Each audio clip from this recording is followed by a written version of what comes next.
Bonjour tout le monde, j'espère que vous allez bien. Je vous propose aujourd'hui une bûche au saumon, facile et rapide. Alors ici j'ai une quantité de patates que j'ai fait cuire à l'eau bouillante avec un peu de sel. Ensuite, je les ai égouttées et je les ai écrasées. Voilà, vous savez tous faire des pommes de terre ou des patates à la purée.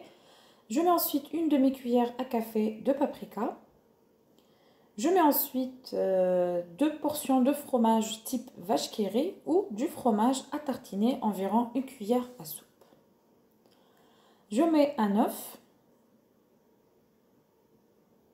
Vous pouvez remplacer le saumon par le filet de viande ou le filet d'escalope de poulet ou de dinde. Je mets ensuite un peu de poivre.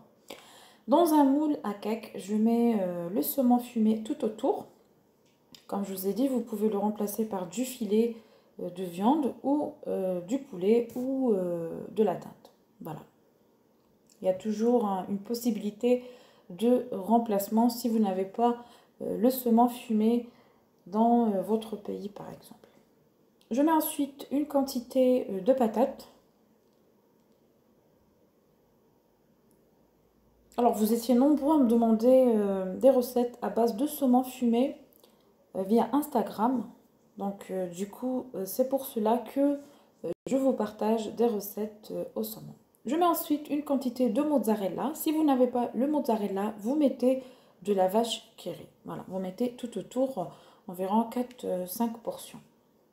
Ensuite, je couvre le tout avec la deuxième patate, la deuxième couche de patate. Je mets à cuire sans préchauffer le four à 200 degrés pendant 20 minutes.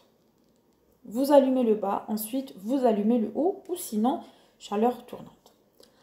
Après la cuisson, je la retourne sur un plat comme ça. Alors vous mettez tout autour de la salade si vous voulez. Alors moi je fais juste un truc vite fait simple avec juste des tomates. Vous mettez de la salade comme je vous ai dit tout autour avec des tomates cerises. Si vous n'avez pas les tomates cerises, vous coupez des tranches de tomates et vous décorez tout autour. Voilà. Vous pouvez aussi l'accompagner avec des légumes. Franchement, elle est trop bonne. Moi, j'ai mis des tranches de citron et des petits apéros comme ça à base de fromage et de tomates cerises. Elle est présentable, surtout si vous recevez des invités pour le réveillon ou les autres jours.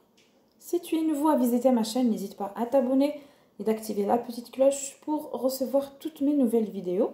Vous pouvez aussi jeter un coup d'œil sur ma chaîne. Je suis sûre qu'il y aura des recettes qui vont vous intéresser et sont faciles à préparer et rapides. N'oubliez pas de me laisser vos j'aime, vos commentaires. Moi, je vous donne rendez-vous très bientôt dans une nouvelle vidéo. Bye bye!